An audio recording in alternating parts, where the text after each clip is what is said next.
Hi friends, అస్సలం వాలేకుమ్. Welcome back to our YouTube channel. Friends, ఇవాళ నేను గొర్రెపోతుది ఊపిరితిత్తులు ఉంటాయి కదండి, అది రెస్టారెంట్ స్టైల్లో టేస్టీగా ఈజీగా తొందరగా అయిపోయేలాగా చేస్తానండి. వీడియో మొత్తం చూడండి, వీడియో స్క్రిప్ట్ చేయకండి ఫ్రెండ్స్. చాలా ఎమ్మీగా ఉండిద్దండి. మా దాంట్లో దీన్ని ఫేప్సా అంటామండి. దీన్ని నేను ఒక 4-3 సార్లు బాగా వాష్ చేసుకున్నానండి. ఇప్పుడు ఇది ఎలా చేయాలో దీని ప్రాసెస్ మొత్తం చూడండి. రెస్టారెంట్ స్టైల్లో మీకు తొందరగా అయిపోయిద్దండి. కుక్కర్లో మనకి ఎంతైనా సరే ఒక 15 మినిట్స్లో కర్రీ అనేది రెడీ అయిపోయిద్దండి. కానీ చాలా టేస్టీగా ఉండిద్దండి. చూడండి ఫ్రెండ్స్, వీడియో మొత్తం చూడండి, వీడియో స్క్రిప్ట్ చేయకండి. కొత్తగా ఎవరైనా నా ఛానల్ చూస్తుంటే ఛానల్ సబ్స్క్రైబ్ అనేది చేసుకోండి ఫ్రెండ్స్. ఇప్పుడు ఇది ఎలా చేయాలో దీని ప్రాసెస్ మొత్తం చూద్దామండి. ముందుగా నేను 2 ఉల్లిపాయలు తీసుకున్నానండి. ఉల్లిపాయలు అనేది కట్ చేసుకుంటాను. సన్నగా కట్ చేసుకోండి ఉల్లిపాయ.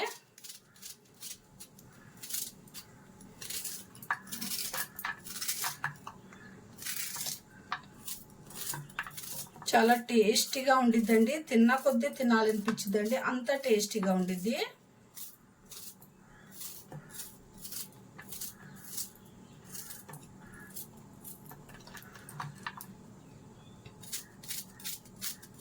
ఇలా 2 ఉల్లిపాయలు కూడా బాగా కట్ చేసేసుకోండి.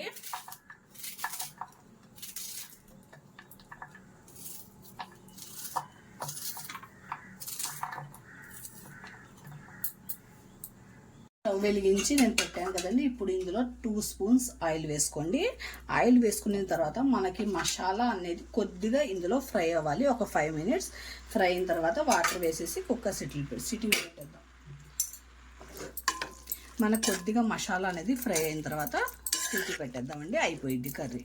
మనకి 15 మినిట్స్లో కర్రీ అనేది రెడీ అయిపోయింది. టేస్ట్ కూడా ఉంటుంది. టేస్ట్లో మాత్రం ఏమాత్రం ఇదవుదండి, అదే టేస్ట్, మనకి మంచి టేస్ట్ వచ్చింది కర్రీ మాత్రం.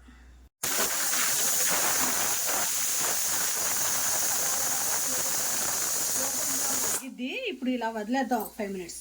ఫ్రెండ్స్, ఎంతో ఎమ్మీగా ఉండే ఫేప్సా కర్రీ రెడీ అయిపోయిందండి. అంటే పొట్టేలు ఊపిరితిత్తులండి. టేస్టీ కర్రీ అండి. 15 మినిట్స్లో కర్రీ రెడీ అయిపోయిందండి. Hotel style, restaurant style. ఇప్పుడు దీని మీద కొద్దిగా కొత్తిమీర వేస్తానండి. అంతే ఫ్రెండ్స్, ఎంతో ఎమ్మీగా ఉండే ఫేప్సా కర్రీ రెడీ అయిపోయిందండి. ఇలా ట్రై చేసుకోండి. చాలా టేస్టీగా ఈజీగా చేసుకోవచ్చండి. నా రెసిపీస్ నచ్చితే ఒక లైక్, షేర్, సబ్స్క్రైబ్ చేసుకోండి ఫ్రెండ్స్. అల్లా హాఫీజ్. ఇదిగోండి ఫ్రెండ్స్, వేడి అన్నం కూడా అయిపోయిందండి. ఎమ్మీగా టేస్టీగా ఉండిద్దండి. సూపర్గా ఉండిద్దండి. నేను చిన్న సగ్గుబియ్యం తీసుకున్నానండి. ఈ సేమియాలు ఏమో మీరు చూసారు కదా, మొన్న నేను రంజాన్లో బల్సీ సేమియాలు చేయించాము కదండి ఇంటి దగ్గర. ఆ సేమియాలండి. ఇది బల్సీ రవ్వతో చేసిన సేమియాలు.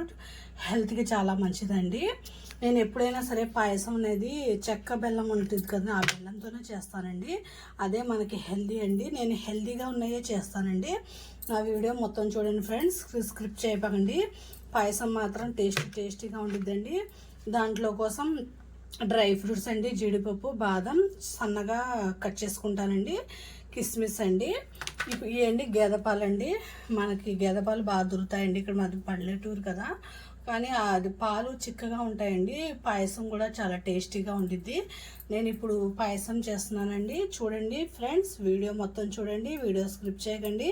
ఎమ్మీ పాయసం చూద్దాం ఇప్పుడు ఎలా చేయాలో దీని ప్రాసెస్. ముందుగా నేను ఇది ఒక 5 మినిట్స్ నానబెట్టేస్తానండి సగ్గుబియ్యం.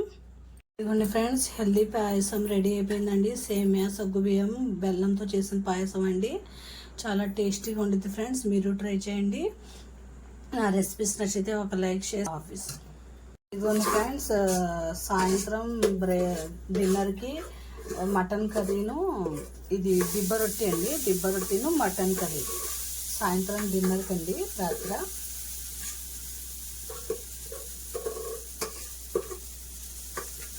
ఇంకంతే ఫ్రెండ్స్, నా రెసిపీస్ నచ్చితే ఒక లైక్, షేర్, సబ్స్క్రైబ్ చేసుకోండి ఫ్రెండ్స్. నేను ఇవాళ బ్లాగ్ చేస్తున్నానండి. ఇప్పుడు నేను మొత్తం బ్లాగ్